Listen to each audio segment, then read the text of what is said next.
All right, so let's first move into these shoulder shrug circles. And we'll go in each direction one at a time. And we'll do it first from tabletop just to get an idea of the movement. So bring your shoulders over your wrists. You can keep your toes down and press into the floor, or if your knees feel good on the floor, you can lift through your feet. Feel free to put something down underneath the padding lines for your knees if you need to or anything. And if your wrists are sore, you can come down to your fists or your forearms. For this one, your forearms really wouldn't work. So we can talk about that. So from here, again, here's the regular. So I'm going to think about from up,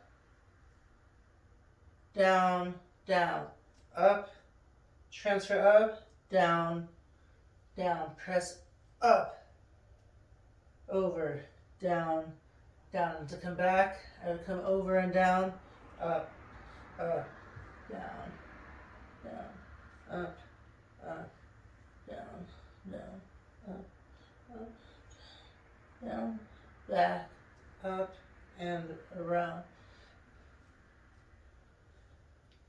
Yeah? It's definitely just as much of a mind game as a body game, but we're moving up, up, or making a box with our shoulders.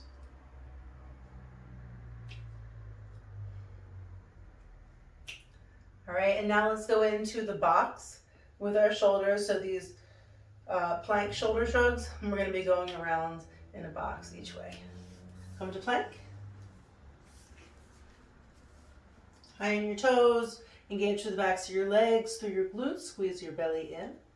All right, so we're going to press up, over, down, down, up, over, down, down, up, over, down, down, up, over, down. Let's come back up, over, down the opposite way, and up, over, do both sides, last time, around. Whew. It's a burner.